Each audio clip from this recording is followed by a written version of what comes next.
Marco Polo was one of the greatest explorers of all time. He was the first Westerner to provide a detailed description of life and customs in ancient China.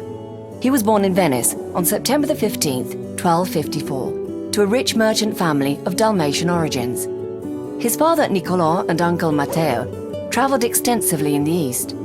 Thanks to their experience, Pope Gregory X named them ambassadors to the Chinese court.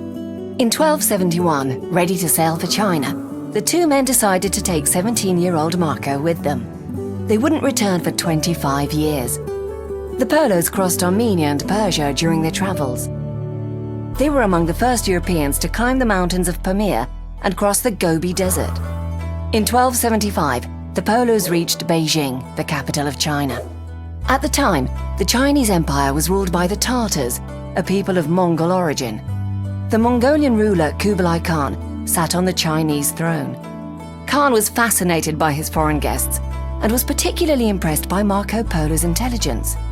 The young Venetian quickly learned the local language and the rites and customs of the empire. He soon felt perfectly at ease in the Chinese court. Khan's admiration was so strong that he named Marco Polo governor of the city of Yangzhou in eastern China and sent him on a diplomatic mission to the southern reaches of the empire. Marco Polo remained in China for 17 years. Only in 1292 would Kublai Khan reluctantly accept to let him leave. Marco Polo returned by sea, following the coasts of Indonesia, Sri Lanka, and India, reaching Venice in 1295. He gave his fellow citizens an account of everything he saw during his stay in China.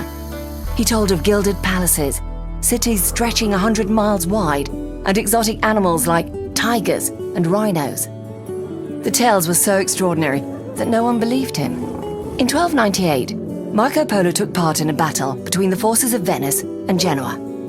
He was taken prisoner and spent a year in jail in Genoa. During his imprisonment, he dictated his memoirs to his cellmate, Rustichello da Pisa. His memoirs were later published as a book entitled The Travels of Marco Polo. It was the first European account of a voyage to China. The book was hugely successful, but was considered a work of fiction. In 1299, after the war with Genoa was over, Marco Polo was freed and returned to Venice, where he married and had 3 children. Paradoxically, after a life of travel and adventure, he died in his own bed in January 1324. He was almost 70. It would take a long time before the travels of Marco Polo was acknowledged as a reliable historical document.